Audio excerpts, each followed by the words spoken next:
Let's be honest. He's the better striker. I'm surprised Absolutely. you're willing to cede that to him. You think he is the better striker?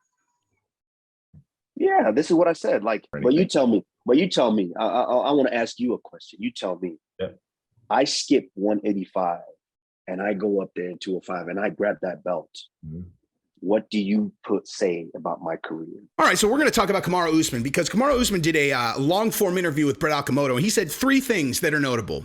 One, that he's lying about. I'm going to tell you that right now. He's lying. He's lying, and I'm going to tell you exactly what he said.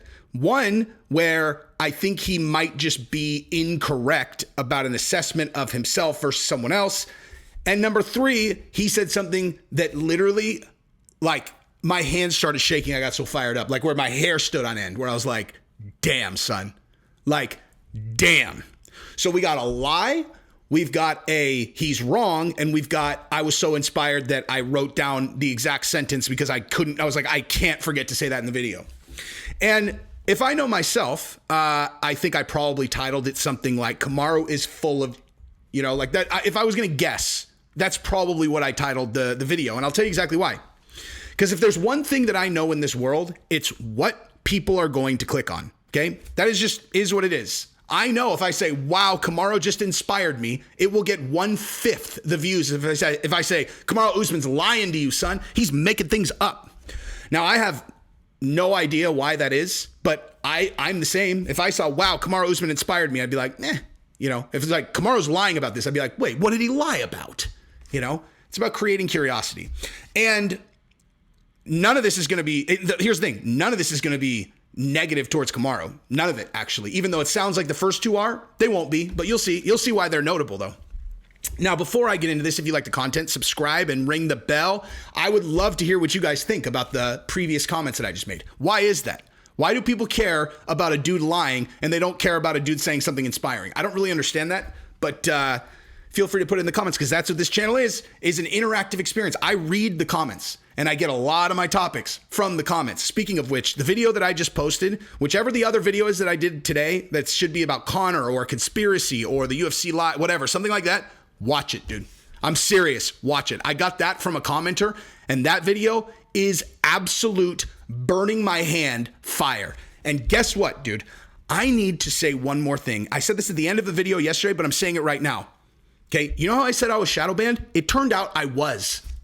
I was. I know you hear everyone say that.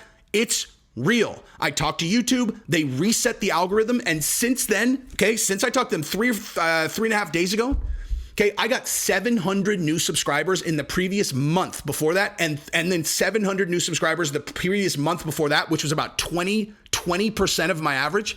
They reset it. I've gotten 570 new subscribers in 3 days. Okay. My views have doubled and tripled. Like I really was shadow banned by the algorithm and they fixed it.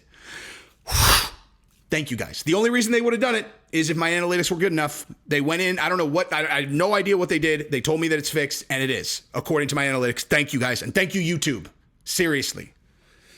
So anyway, but yeah, join the subscriber base, man. We're having great conversations. Anyway, so let's talk about this. Now, where do you guys want me to start? You want me to start with the inspirational thing, the lie, or the thing that he's just wrong about? I think we start with the lie, okay?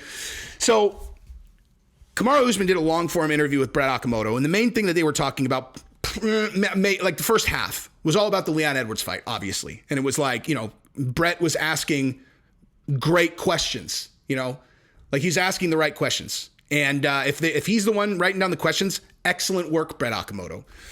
One of the things that he was talking about was like, he's like, why are you trying to sell this fight? Like, why do you keep telling us that you're afraid of Leon Edwards? Are you saying it to convince yourself or are you saying it to convince everyone else and like give them a reason to buy the fight? I was like, that's a great question, dude. And the answer that Kamaru gave, I believe him 100%. He said both. He's like, I need to remind myself how good he is and how scary he is. And also I need to remind the people that this is a real fight. There are no walkthroughs in this game. And he pointed out that Leon has not lost since they fought. You know when they fought? 7 years ago. Neither of these guys have lost in 7 years. 7 years in the UFC. 2 guys undefeated for 7 years. That is an incredible stat, dude. Like, so and it's one of those things where, okay, I get it. Leon, not great on the microphone. He's a shy guy. But what Kamaru said is he was like, I stood right in his face at the weigh-in. He believes he's going to win. Like, he believes he's going to win. Now, that was one thing. Actually, that gave me goosebumps too. That's not the thing I'm talking about. But he said, I felt his heart. Nah, not the heart thing. He said that later, but he's like, I felt him. He 100% believes he's going to win this fight. And I believe that. I absolutely believe that. I do believe that Leon thinks he's going to win this fight. He believes it. Not thinks, believes. And I was like, okay. I mean, I was already super excited to go, but like extra excited. But the thing that he said where he's lying is he said when he was talking about how dangerous Leon is, he's like, Leon's a better striker than me. And he was really like, he's like, the way that his 1-2 comes, he's like, man, I wish my 1-2 came out like that. I wish my 1-2 was that smooth and that crisp, like the way he pops that 1-2, he's a better striker than me. He said he's a better striker than me.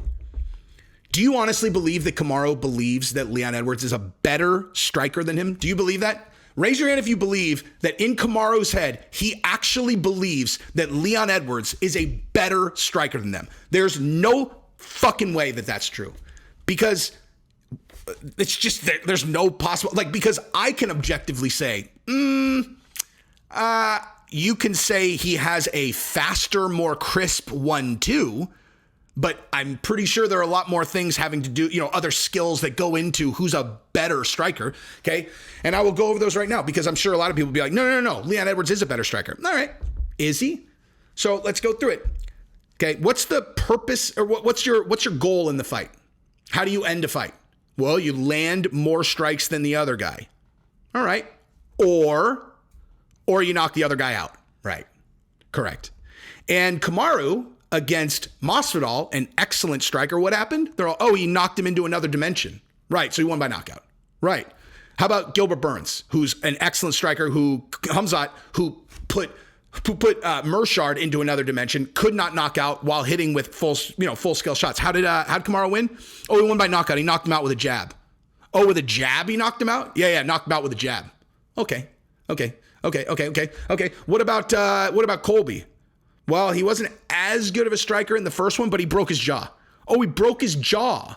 Yeah, broke his jaw and then stopped him. And was there any grappling in that fight? No, none, just pure striking. Okay. All right. Well, so I guess what you're saying is that maybe Leon might be a little bit more effective at landing punches. However, if Kamaru lands punches on you, you go to another dimension because his power is out of this universe. Well, yeah, I guess you'd say that. So who's a better striker? Well, it depends on how you look at it. Exactly. Okay. Who would you be more afraid to stand across from in a striking match? Who would you be more afraid of? I don't know. I mean, you can go back and forth, but what I'm saying is there is no way that Kamaru believes that Leon is a better striker than him. That is him either selling himself or selling the fight or whatever. There's absolutely no way that he believes that Leon's actually a better striker than him. Just objectively, that's not true. I don't believe him. I don't believe you. So that's number one. Number two. Now this is the thing that I think he might just be incorrect about. And I can't believe I'm going to say this, but I'm going to. I actually don't think that you can objectively say that he's the number one pound for pound guy after the Volkanovski and Holloway fight. I think, as I just said that out loud, I realized there actually is an argument for it. So here's where I was at before. What I was going to say is, in Kamaru's case, you have two razor-thin fights against Colby, especially the most recent one, right? Most recent one, he won very close. Very, very close. Very close fight. And those are the two guys that are clearly above everyone else, okay? So the gap between Kamaru and Colby is smaller than the gap between Volkanovski and Holloway. And in the pound-for-pound rankings, that's essentially what you're looking at, dude. You're looking at how much better than everyone else in the division is the person in that division. Like, obviously, no one's saying that Volkanovski is going to be able to beat Kamaru in a fight. Too much weight, dude, right? That's not how you do pound-for-pound, okay? Pound-for-pound, as I understand it, is the gap between that guy in his own division and the next guy. Or obviously if they win belts at multiple weight classes, that's a totally different thing, right? But Volkanovski, as of this moment, is clearly the guy with the biggest gap between number one and number two. Now, that's not like a huge knock on Kamaru. He's still the best guy at 170, obviously. But what Volkanovski did in the last main event, in 276 was, I mean, it's him and Holloway, and he won 50-45. He won 50-45, dude. 50-45. So that's kind of the side note of this video is if you had to pick a pound for pound winner, I don't think you can make a coherent argument against Volkanovski after that performance against Holloway. Only because of how much better Holloway is than everybody else and how much better Volkanovski is than Holloway. And Kamaru's kind of like at least a little bit tighter with Colby, and Gilbert Burns at least hurt him in the first round, right? I'm trying to think of any time I've even seen Volkanovski in trouble except against Holloway in the second fight in the first 2 rounds, but he ended up winning that fight also. But he won by decision and Kamaru stopped. I don't know, dude. It's tight. Anyway, it's not here nor there. So here's the thing that was inspiring, though. Like the thing where I'm telling you, my hair stood on end. Was when he's talking about he doesn't want to go up and fight Izzy. He likes being able to hang out with Izzy because they can kind of take the, not constantly sizing each other up. He says he feels the heat. Like when he hangs out with Charles Oliveira, he's like, I could feel that heat, dude. He's like, we're hanging out, we're having a good time. He's like, but I can feel it from him where Charles is sizing me up all the time. First of all, that gave me goosebumps just in and of itself. I was like, that's so gangster. I mean, because of course, if you're the champion in a division and the guy who's one division up, you're hanging out with him, like, yeah, you're being friendly. How on earth would you not be sizing him up? That's your life, dude. Like your life is dedicated to being the best in the world. And you're looking at the guy who is standing between you and legacy, real legacy.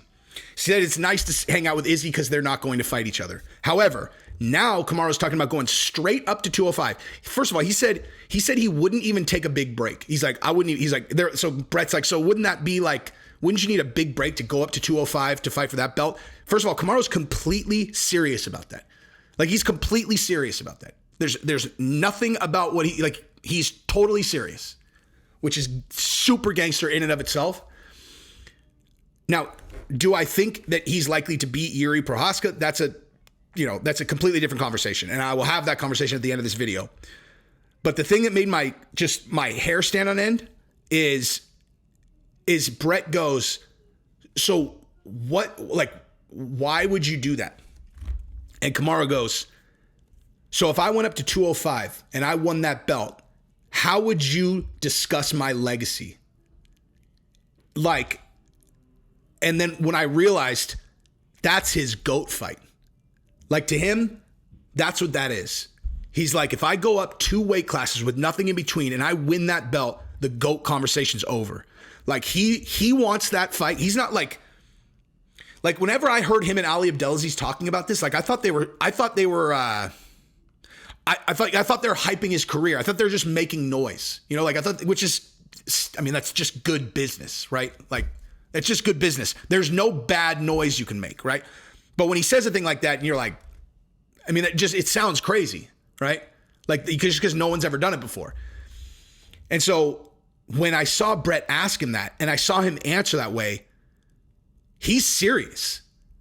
He's totally serious. And the motivation for him is to cement himself as the greatest of all time. And that just Jesus, man. Saying it out loud is like, God damn, man. I'm so envious of these guys. Like envy is not a feeling that envy's the wrong word. Well, I guess it's not. Envy's like a gross kind of emotion. So it's not that. It's like, I wish I could play for those stakes. Like, God, it's just like, it's so gangster. Like okay. So when it comes to the actual fight, here's where my head's at. Okay. I weigh 186, 87 pounds. Like I'm 5'10", 180, call it 6 today. Right. If I were a professional fighter, I would fight at 55. Right. Like I would never have let myself get to 186, 187. Like I would want to be slender so that I can cut down to 55. Like the guys that fight at 170 are bigger than me. Like Kevin Holland is I'm telling you, he's enormous. And I've been around a lot of these guys. The guys that fight at 70 are bigger than I am. The guys at 55 are my size. Okay. I've also been around, hung out with Anthony. I've met Glover Teixeira. Like, I've been around a bunch of these guys that are 205 pounds in the UFC. Bro, they are fucking enormous, dude. They're fucking enormous. If you're a person who's 200 pounds and you think that, like, you're just a person who walks around at 200 pounds and you think you're in the fucking stratosphere of the same size as these guys, I cannot stress this enough. You're not, dude. You are nowhere fucking near as big as these guys. Anthony is a giant, dude. He is. I wish I had a picture. Let me see. Actually, I don't think you can see it in this picture, but like that. I mean, there's a picture of all of us in the elevator, and he's like behind me, and you could just see. It's like, Jesus, bro. Like, me and Anthony are not in the same stratosphere size wise. There's no need for me to size him up, dude. Like, here's what that fight looks like. Hand, face, crush. It's like a face crush submission. His hand would fucking fit on my face. And like, for Kamaru to look at those guys, okay? And Glover is fucking enormous, dude. Glover's huge. When I met Glover, I could, like, you know, hey, how are you? I couldn't fucking believe it. I was like, dude, he's so much bigger than I thought he was. These guys are huge. And Yuri, like I said, I met Glover as close as I am to this camera. This close, okay? I shook his hand. And so when he was in the face-off with Yuri is huge, dude. He's bigger than Glover. For Kamaru to be looking at these guys and even in any semblance of his imagination be like, I can just not take very much time, go up and beat those guys, to me is insane. Like, I mean, is totally insane. I can't see how it happens. But if he does do it, if he pulls it off somehow, that conversation's over, dude. That conversation is over. I don't care if he wins by Yuri stubbing his toe. If he wins, it's anyway. So that's what was inspiring. So excellent interview, Yuri. Brett Okomoto and Kamaru, and I was inspired. And there's no fucking way you think that Leon is a better striker than you. Give me a break. You don't believe that. I don't believe you believe that. Anyway, that's what I got. Peace.